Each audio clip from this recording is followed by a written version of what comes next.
Masih oke Bu Indri. Siap kita menari di hadirat Tuhan. Amin. Haleluya.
Kalau ada topan yang kuat, mereka lebih lemah begitu. Kita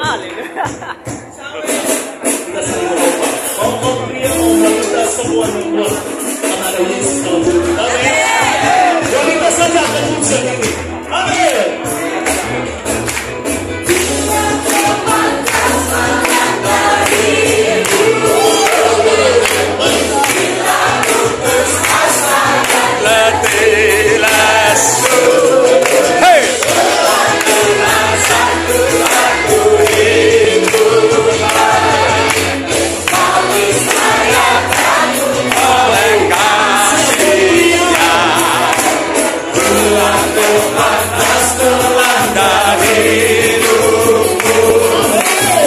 Dengan Pak suaminya, Pak Ari. Satu-satu hitunglah saya kagum oleh kasih berkat Tuhan, mari hitunglah akan kagum oleh kasih.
Berkatalah ia kepada ibunya, "Ibu, inilah anakmu." Kemudian katanya kepada murid-muridnya, "Inilah ibumu." Dan sejak saat itu murid-murid menerima dia di dalam rumahnya. Waktu Yesus di kayu salib, dia bilang sama ibunya, "Ibu, ini aku." Dan kepada murid yang dikasih dikatakan, "Itu adalah ibumu." Artinya apa ini? Kenapa dengan kata-kata yang sudah selesai, "Aku haus, ampuni mereka," kok ada kata-kata ini? Kenapa? Jawabannya sederhana. Karena Tuhan sangat peduli tentang rumah tangga. Yesus sangat peduli tentang keluarga. Halo, waktu Yesus lahir ke dunia ini gak lahir dari Superman, tapi lahir dari keluarga kecil yang sederhana, namanya keluarga Yusuf dan Maria. Kenapa Yesus harus lahir dari keluarga? Karena keluarga itu adalah perpanjangan tangan Tuhan. Rencana besar Tuhan terjadi melalui keluarga-keluarga.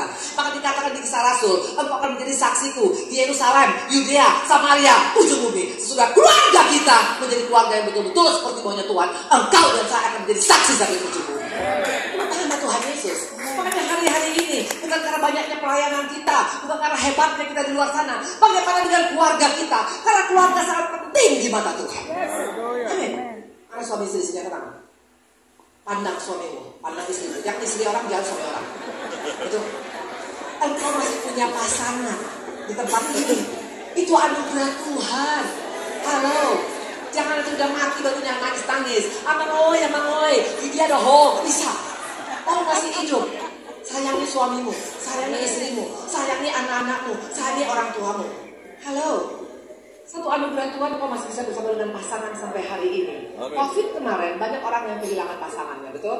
Ya, tidak gampang. Tapi ternyata pasangan itu, keluarga itu penting di mata Tuhan. Nah kita kan lihat hari ini, ya kita kan lihat hari ini pesan Tuhan untuk 2025 ya. Nah waktu engkau punya masalah dalam keluargamu, pesan Tuhan hari ini, bang out kata Tuhan. Lihat aku kata Tuhan, lihat salibku, lihat pengorbananku, supaya kita tidak gampang menyerah dalam keluarga kita. Pertanyaan, kalau begitu keluarga penting dong, gitu penting. Pertanyaan saya, apakah semua orang-orang yang hebat di Alkitab, orang-orang pilihan Tuhan, semua punya keluarga yang sempurna? No. Tidak semua orang-orang, tokoh-tokoh di Alkitab yang luar biasa dipakai oleh Tuhan lahir dari keluarga sempurna. Apa artinya ini? Artinya ada pengharapan bagi setiap kita. Kalau di tempat ini pun kau tidak punya keluarga yang sempurna, Tuhan bisa pakai kita asal kau mau ambil keputusan hari ini atau berubah Tuhan. Tepuk tangan bagi Tuhan Yesus. Kita akan lihat hari ini. Kita akan lihat hari ini. Kita akan lihat. Kan iblis terus terang. Iblis tidak suka keluarga yang bahagia. Iblis gak suka keluarga Kristen yang rukun. Iblis gak suka dengan keluarga Kristen yang harmonis. Dia sangat takut. Dia gak takut engkau menikah 100 tahun. Tapi yang satu digenteng, satu dibawa kolong. Gak ada gunanya.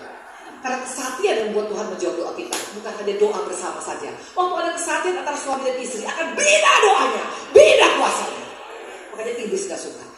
Makanya hari-hari ini memasuki 2025, ayo cek keluarga kita. Karena jangan mimpi engkau dan saya akan dipakai sampai ke ujung bumi. Kalau Yerusalem kita aja belum beres, tidak akan mungkin. Ya. Nah kita belajar hari ini dari pribadi yang bernama Daud. Daud siapa yang nggak tahu dia? Betul? Wow, siapa yang nggak tahu Daud? Kalau yang pernah ke Israel di tempat ini, itu namanya ada Star of David. Udah gitu Iron Dome-nya Israel. Maka kenapa nggak bisa diserang oleh Hamas? Itu karena ada Iron Dome. Namanya apa? Sling of David. Daud itu terkenal luar biasa. Dan bukan yang terkenal, Tuhan sangat berkenan dengan dia. Dan karena itu, dia diangkat menjadi salah satu nenek moyang Tuhan Yesus. Bahkan namanya disejajarkan dengan Abraham. Yesus anak Daud, anak Abraham. Anak Daud dulu baru anak Abraham. Kalau Abraham jelas bahwa orang percaya. Daud ini siapa dia? Apa dia juga sama dengan level Abraham? Jauh total berbeda. Dia hanya tukang kambing. Tapi levelnya disamakan oleh Tuhan dengan level Abraham. Bahkan dikatakan Yesus anak Daud. Pertanyaan, apakah dia dari keluarga bahagia? Jawabannya. Makanya kenapa sampai Daud merintih? Ini curhatnya Daud. Kita buka Mazmur. Ini curhatnya seorang Daud. Mazmur 133 ayat 1 dan 3. Nyanyian ziarah Daud. Sungguh alangkah baik dan indahnya apabila saudara-saudara diam bersama dengan rukun. Ayat 3. Seperti embun gunung Hermon yang turun ke gunung Sion. Sebab kesanalah Tuhan memerintahkan berkat kehidupan sampai selama-lamanya. Ini adalah curhatan daripada seorang Daud, bapak-bapak, ibu-ibu. Ya, ini curhatan Daud. Kenapa dia curhat seperti ini? Karena dia tidak pernah merasakan apa yang namanya keluarga yang rukun. Dia tidak pernah merasakan apa yang namanya bonding. Tahu bonding? Papanya sayang, dia. Perkataan Daud, perkataan yang sangat luar biasa. Sekalipun aku berjalan dalam lembah gelap, aku tidak takut bahaya, sebab engkau besertaku, gadamu dan tongkatmu, itulah yang menghibur aku. Satu. Yang kedua, Mazmur 27 ayat 3. Sekalipun tentara berkemah mengepung aku, tidak takut hatiku. Sekalipun timbul peperangan melawan aku, dalam hal itu pun aku tetap percaya. Luar biasa. Daud menghadapi kekelaman tidak takut. Walaupun mungkin utangnya nggak bisa dibayar, walaupun rumah kontraknya habis, walaupun sekarang anaknya nggak bisa masuk sekolah, nggak takut dia menghadapi peperangan. Dia bilang siapa takut? Kalau soal mental, Daud itu luar biasa mentalnya. mentalnya gak gampang menyerah, gak gampang takut, gak gampang khawatir. Tapi lihat, waktu dia punya masalah keluarga, buka Mazmur. Biar kita lihat ya, waktu dia punya masalah keluarga. Coba kita buka Mazmur. Dikatakan, satu lagi sebelum kita masuk ke sana. Kita buka dulu 1 Samuel 17, 45 sampai 46. Waktu dia menghadapi Goliat, tapi Daud berkata pada orang Filistin, engkau mendatangi aku dengan pedang, dengan tembok dan lembing, tapi aku mendatangi engkau dengan nama Tuhan semesta alam, Allah segala bangsa Israel yang kau tantang itu. Hari ini juga Tuhan akan menyerahkan engkau ke dalam tanganku, dan aku akan menyalahkan engkau, memenggal kepalamu dan tubuhmu. Hari ini juga aku akan memberikan mayatmu dan mayat tentara orang Filistin kepada burung-burung di udara dan kepada binatang-binatang liar, supaya seluruh bumi tahu bahwa Israel mempunyai Allah luar biasa. Mantap. Ini Daud. Tidak ada satupun yang takut dia di dunia ini, karena dia punya Allah yang luar biasa. Amen. Tapi waktu dia menghadapi masalah keluarga, lihat total berbeda. Kenapa bilang? Coba kita lihat mana bedanya. Waktu dikatakan ya, dikatakan tadi Mazmur 27 ayat 10. Sekalipun ayahku dan ibuku meninggalkan aku, namun Tuhan menyambut aku. Iya. Menghadapi Goliat, dia lantang mulutnya. Siapa takut? Menghadapi kekelaman, emang gue pikirin. Menghadapi tentara, gue hajar tuh. Dan menghadapi masalah keluarga, dia yang butuh Tuhan. Karena yang paling berat itu adalah masalah keluarga. Kalau orang menghadapi masalah kerja, pulang kerja dia bisa lupa. Tapi kalau dalam keluarga 24 jam, apalagi kalau orang Kristen, sekali seumur hidup, betul? Kalian sini yang ganti-ganti pasangan 100 kali? Tidak ada. Betul? Sekali menikah, itulah kontrak mati kita dengan dia, betul? Ya. Kita udah ada cerita, kalau engkau kontrak mati sama pasanganmu, sementara pasanganmu gak bikin kau bahagia dan kau tidak bahagia, itu sama dengan neraka. Neraka itu bukan mati, dalam keluarga yang gak harmonis itu neraka. Dan dikatakan, Daud bilang apa? Sekalipun ayahku dan ibuku tidak sayang sama aku, tapi Tuhan menyambut aku. Artinya Daud sangat-sangat terpukul, sangat-sangat down tentang keluarga. Maka tadi saya bilang, sometimes orang keluar kayaknya hebat, tapi dalamnya kopos. Nah kalau mau melihat orang, jangan hanya lihat luarnya hebat, lihat luarnya, lihat dalamnya, baru kita bisa tahu itulah orang itu sebenarnya. Ada manusia di sini? Amin. Keluarga itu penting maka Tuhan. Dan Yesus lahir dari keluarga. Dia gak lahir dari bisnis, dia gak lahir dari profesional, dia gak lahir dari gereja, dia lahir dalam keluarga. Nah, Tuhan mau kasih tahu, aku cinta keluarga, aku sayang keluarga, aku mau pulihkan keluarga. Nah, kita akan lihat, tepuk tangan buat Tuhan Yesus. Nah, coba kita lihat. Daud ini masalah keluarganya bukan hanya masalah orang tuanya, mana buktinya? Masalah anak. Ini gak main-main. Dia pernah gak dianggap oleh papa mamanya. Kita tahu ceritanya bagaimana waktu itu seorang Samuel datang, betul? Seorang hamba Tuhan besar datang ke rumah kita. Saya mau tanya, ibu bapak-bapak, pasti gak kita ajak semua anak kita, betul? Ayo, datang tuh jamu. Ada hamba Tuhan yang besar datang, betul? Semua dipanggil 7 orang, hanya satu yang gak datang. Halo, makanya kata Samuel, apakah ini anakmu semua? Daud, masih ada satu lagi. Tapi gak usah lah dipanggil. Dia mah cuma hanya kerja-kerja di kampung-kampung, gak usah dipanggil, betul? Itulah manusia, kadang-kadang masih pandang muka. Mungkin kalau di tempat ini juga diperbedakan. Karena papa mama kita melihat kakak-kakak kita, abang-abang kita, adik-adik kita mungkin lebih kaya dari kita atau lebih berhasil daripada kita. Setelah kita mungkin pelayan kita biasa-biasa. Orang masih lihat muka, orang tua pun masih lihat muka. Kakak-kakaknya Daud, si Eliab, waktu Daud datang bawa makanan, padahal gak bawa makanan, karena bapaknya bilang bawa makanan kepada abangmu. Pergilah dia ke Eliab. Apa kata Eliab? Ngapain kau tuh sana? Urus kambing-kambing yang 2 itu. Gak usah kau kesini, gak perlu kau kesini. Kadang-kadang dalam keluarga juga kita seperti itu. Mungkin waktu kita ada pertemuan keluarga, gak dikasih ngomong. Ahad gue toh, betul? Gimana kau tahu orang kau cuma gak punya apa-apa, gak bisa apa-apa. Seringkali mungkin abang-abang kita, keluarga kita gak menganggap kita, orang tua kita gak menganggap kita. Istrinya apalagi, kalian tahu ceritanya istrinya Mikael. Istrinya Mikael ada Raja Saul. Ini orang kaya. Seringkali kadang-kadang pasangan kita karena lebih kaya dari kita, gak anggap kita, betul? Ini dialami oleh seorang Daud. Dibilang apa sama Mikael? Ngapain kau nari-nari seperti orang gila? Menari-nari untuk Tuhan seperti itu. Dan dia ngomong seperti itu depan dayang-dayangnya. Artinya apa? Istri yang mempermalukan suami. Jadi Daud ini dari papa mama gak anggap, dari kakak-kakaknya gak anggap, dari istri pun gak nganggap. Dan yang paling mengerikan dari Absalom anaknya, anak kesayangannya yang busuk dia dari belakang. Mana buktinya? Kita lihat yuk.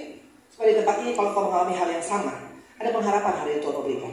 2 Samuel 19 ayat 4 sampai dengan 5. Raja menyelubungi mukanya. 2 Samuel 19 ayat 4 dan 5. Raja menyelubungi mukanya dengan suara nyaring. Merataplah dia. Pada waktu itu Absalom mau menggulingkan bapaknya. Padahal seharusnya tanpa digulingkan pun bapaknya, dia akan jadi raja, betul? Daud mati, Absalom masih naik. Tapi Absalom ini nggak puas, dia nggak mau, dia pengen nggak mau sabar, dia mau bunuh bapaknya. Akhirnya terjadi peperangan.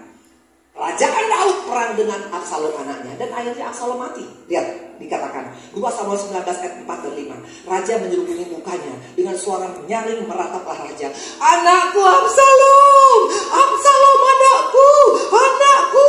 Lalu masuklah Yoab menghadap raja. Yoab ini adalah panglima Daud. Serta berkata, pada hari ini kau permalukan semua hambamu yang telah menyelamatkan nyawamu. Pada hari ini nyawa anak-anakku laki-laki dan perempuan dan nyawa istrimu dan bundik-bundikmu. Ayat 7. Oleh sebab itu bangunlah, pergilah keluar dan bicaralah menenangkan hati orang-orangmu. Sebab aku bersumpah demi Tuhan, apabila engkau tidak keluar, maka seorang pun tidak akan tinggal bersama dengan engkau pada hari ini. Dan hal ini berarti celaka bagimu melebihi segala celaka yang telah kau alami sejak kecilmu sampai sekarang. Wow! Yoab, padahal panglimanya raja, sampai dikutuki Raja Daud. Karena apa? Karena Raja Daud nangis, merintih, meraung waktu anaknya Absalom meninggal. Kalau anaknya ini baik meninggal sampai nangis masih mending. Ini pemberontak. Artinya apa? Daud gak dapat siapa-siapa. Dari bapaknya gak sayang sama dia, dari mamanya gak sayang sama dia, dari kakak-kakaknya gak menghargai dia, dari istrinya gak juga melihat dia, dari anaknya pun mau bunuh dia. Bahkan dari mertuanya pun juga sangat sadis dengan dia. Keluarganya toksik. Bagaimana dengan engkau di tempat ini? Mungkin engkau mengalami toksik 2024. Mungkin bukan hanya masalah keluarga, tapi masalah pelayanan kita toksik, ekonomi kita toksik, komunitasmu toksik, bisnis kita toksik. Apapun toksik yang kau alami, pertanyaan, apakah Daud hancur? Apakah Daud menderita? Apakah Daud jadi gila? Apakah Daud masuk rumah sakit jiwa? Jawabannya no. Yang ada malah Daud keluar sebagai pemenang.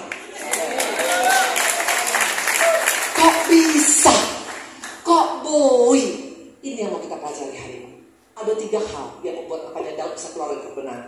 Jadi hari ini toksik apapun yang mau alami, entah mungkin toksik ekonomi, engkau punya keuangan udah dijung tanduk, toksik pelayanan, jemaatmu juga nggak ada yang bertambah, atau mungkin jemaat bermasalah, atau mungkin masalah toksik, masalah ekonomi, toksik kesehatan, apapun hari ini. Tuhan kita itu adalah Allah yang penuh dengan pengharapan. Dan pengharapan dalam Tuhan tidak pernah sia-sia. Itulah modal saya sampai sekarang bisa bertahan di Tuhan. Mungkin kalian bilang, Ibu Indri sih gak mungkin mengalami masalah. Loh, masalah kau bersama dengan Daud. Sampai hari ini 32 tahun kami sudah ayahku meninggal. Sampai hari 34 tahun kami masih belum berdamai. Apa itu gak toksik? Tapi hari ini kalau engkau hanya menyesali dirimu, kenapa aku lahir dari keluarga seperti ini? Kenapa aku lahir dari bisnis seperti ini? Kenapa orang tuaku seperti ini? Jangan pernah salahkan Tuhan. Karena Tuhan kita terlalu amat baik pada kita. Apa yang membuat Daud bisa berhasil? Ada 3 hal. Yang pertama, kita buka ya. Kalau Daud bisa menang dari kehidupan yang tidak baik, dari keluarga yang tidak baik, dari rumah tangga yang tidak baik, dari bisnis yang tidak baik, dari pelayanan yang tidak baik, berarti engkau dan saya juga bisa mengalami hal yang sama. Ini pesan 2025. Yang pertama, apa? Mari kita buka yuk. Pertama, kenapa dia bisa menghadapi semua? Kita buka yuk satu-satu. Buka satu-satu ya.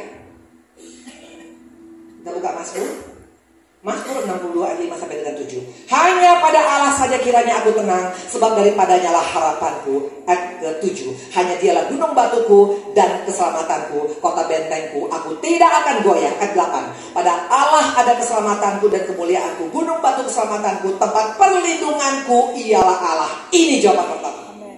Daud cari perteduhannya gak salah. Dia cari Allah. Waktu engkau punya masalah, jangan kau cari dunia. Gak akan ada solusi. Seringkali kita punya masalah, kita seperti siapa? Seperti Yunus. Pelayanan kita mungkin gak seperti yang kita harapkan. Tuhan bilang ke Niniwe kau. Yunus gak suka pelayanan Niniwe. Dia pergi ke Tarsis. Akhirnya amburadul hidup kita. Jangan lari. Jangan cari pelarian dari dunia ini. Carilah pertolongan dari Tuhan. Karena perlindungan dari Tuhan membuat engkau bisa tenang dan sejahtera di tengah masalah yang kau hadapi. Yes. Kemarin itu cucu saya lahir. Bulan September. Waktu dia lahir sehat cucu saya. Ternyata nggak kemudian seminggu kemudian kuning habis total, dan kuningnya itu di atas rata-rata yang sangat tidak baik. Waktu kan bawa ke dokter, itu dokter bilang apa? Ini anak namanya Toby. Ini Toby. Ini nanti ini bisa cacat, matanya buta, telinganya tidak mendengar, dan retarded. Artinya apa? Leperlong. Artinya apa? Handicap. Artinya apa? Kekurangan. Kalau kau mendengar seperti ini, apa yang kau lakukan? Panik? Bawa anakmu langsung ke Amerika, cucumu? Bukan uang segala-galanya. Uang gak jadi jaminan, Amerika gak jadi jaminan, Singapura gak jadi jaminan. Yes. Tapi datang kepada Tuhan. Amin. Tuhan, belas kasihan. Amin, Tuhan amin. dilakukan. Dan apa yang terjadi? Sekarang mulai 6 bulan, sehat ya luar biasa. Tuhan. Haleluya. Sering kali kita lari. Pelarian. Saya ada punya anak rohani. Papa mamanya selalu ribut. Anak ini karena pelarian, pakai narkoba, berantem, tabrakan sampai mau mati. Ada lagi seorang istri, karena suaminya menikah waktu dia lagi hamil anak ketiga, dia nggak mau kalah, dia larinya apa? Dia kawin lagi sampai 4 kali. Anaknya sekarang semuanya bermasalah 3-3. Waktu engkau cari pelarian dunia, engkau tidak akan bisa bertahan. Ya. Makanya yang ditakuti oleh Daud adalah ini. Coba, ini doa yang paling viral oleh Daud, yang harusnya juga menjadi doa kita. Betul? Mazmur 51 ayat ke-13.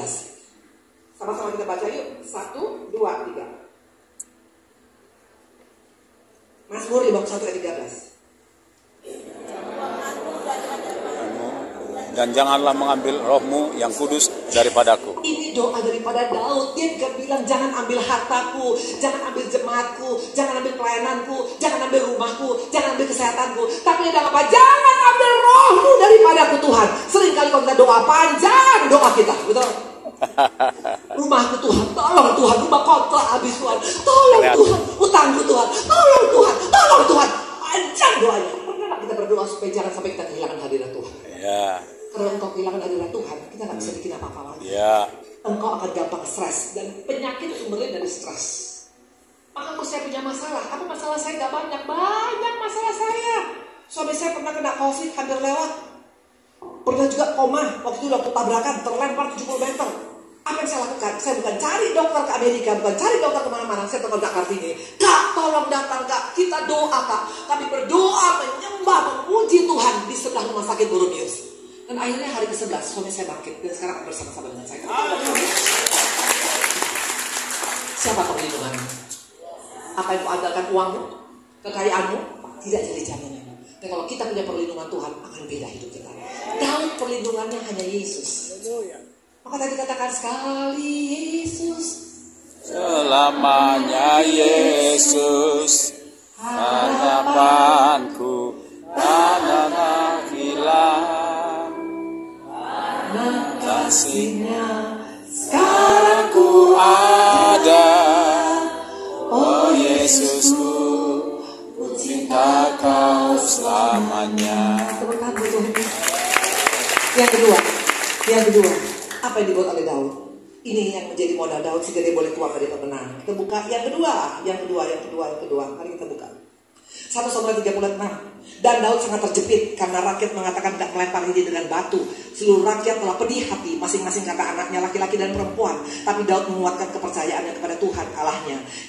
Dan ini dikatakan dia menguatkan kepercayaannya. Waktu engkau dalam keadaan goncang, kita harus menguatkan, karena tidak selalu kadang-kadang iman kita begini. Kadang-kadang bisa turun. Ya. Perkuat. Caranya berkuat bagaimana Bu Indri? Ini yang dilakukan oleh Daud. Buka Mazmur 77:12. Aku hendak mengingat perbuatan Tuhan.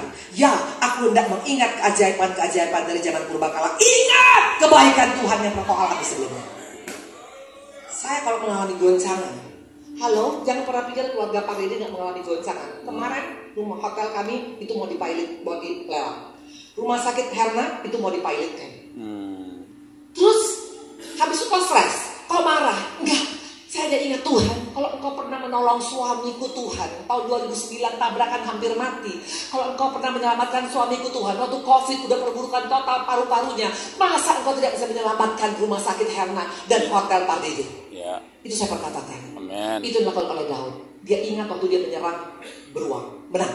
Waktu melawan singa, dia menang. Waktu melawan Goliat, dia menang. Waktu menghadapi hal yang lain, dia tidak takut. Perkuat iman kita di akhir zaman ini. Amen. Akan banyak goncangan-goncangan. Ingat tentang kebaikan Tuhan. Makanya ibu-ibu, bapak-bapak,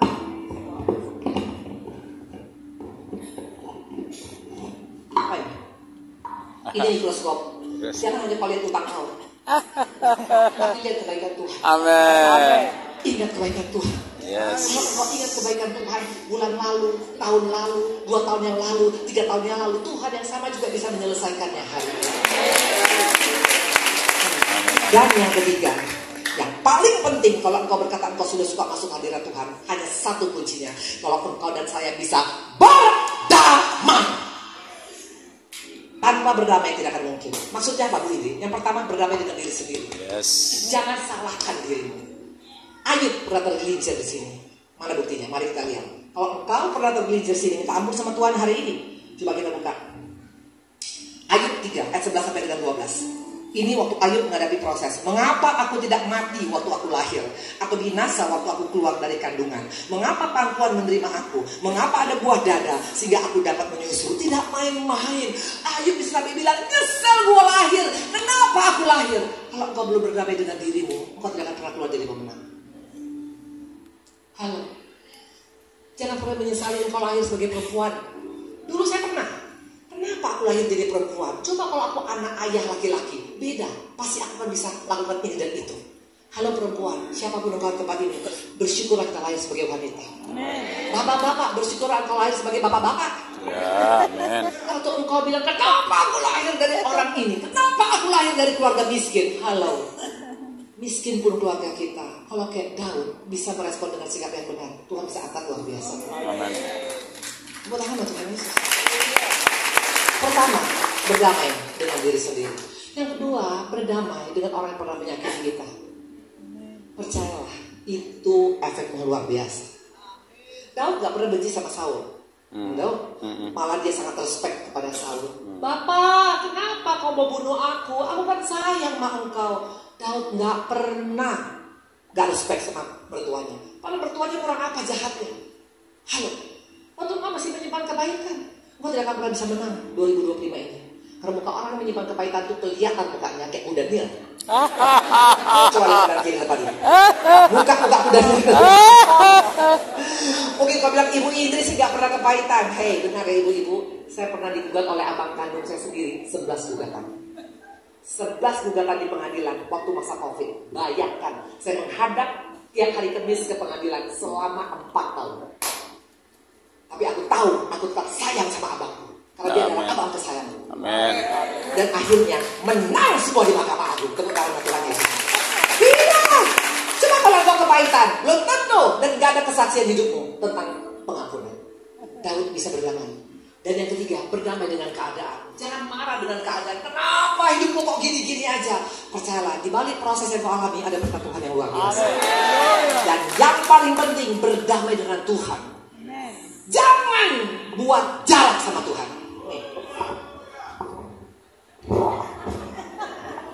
Kalau memagari dirimu dengan menjauh dari Tuhan, engkau tidak mau melepas pada Tuhan, engkau tidak bisa berdamai dengan Tuhan, jangan mimpi engkau akan bisa menjadi pemenang. Jangan coba-coba lawan Tuhan. Apa bukti orang yang buat jarak dengan Tuhan Bu Indri? Tidak mau mengakui kesalahan. Karena penyakit yang paling mengerikan di akhir zaman ini adalah penyakit yang pura-pura tidak salah, tidak merasa salah. Tidak tahu. Kalau engkau diingatkan hari ini, katakan Tuhan itu aku mau berubah Tuhan. Tahun 2025 kita dapat kesempatan untuk buat cerita hidup kita. Amin. Hanya ada 2 cerita hidup kita. Setiap kita akan punya buku, betul, tentang kehidupan kita. Buku yang mana engkau? Yang hanya cuma marah, kecewa, menyesali nasib, gak bisa menerima keadaan. Ini buku gak akan mungkin ada yang baca. Ini akan dibuang. Tapi kalau buku kita tentang cinta, kita bisa mengampuni, kita bisa sabar dengan keadaan kita, kita bisa melupakan kesalahan orang lain. Setiap orang buka, semua itu tentang cinta, tentang cinta, tentang cinta, tentang cinta. Ini buku yang akan dibaca oleh seluruh dunia. Kali ini ada keputusan yuk, Daud dari keluarga toksik. Apapun toksik yang kita alami hari ini, 2025 ada pengharapan. Amin. Tuhan mau berikan kepada kita kemenangan. Tuhan berkati. Saya berdiri semua yuk. Kita nyanyikan lagu sekali Yesus tadi. Nanti saya akan berikan untuk penutup dari Bapak Edison. Dan mungkin maafkan saya mungkin langsung harus keluar. Ya, tapi nanti ada lagi di sini acara yaitu berbagi untuk tanda sembako. Ya ada sedikit dari kami dan juga ada makan bersama. Kalian nanti boleh bawa pulang. Kalau di sini juga tinggal tidur juga boleh, tapi bayar sendiri ya, begitu ya.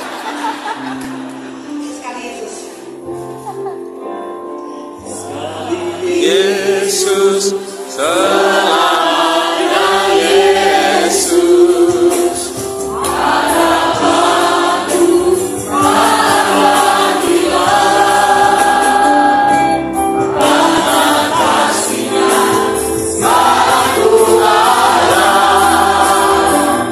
Oh Yesus, ku cinta Kau selamanya.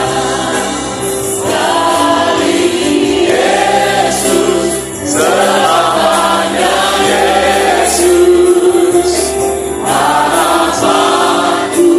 hanya pada-Nya, dan kasih-Nya selalu ada. Oh Yesus, ku cinta Kau selamanya.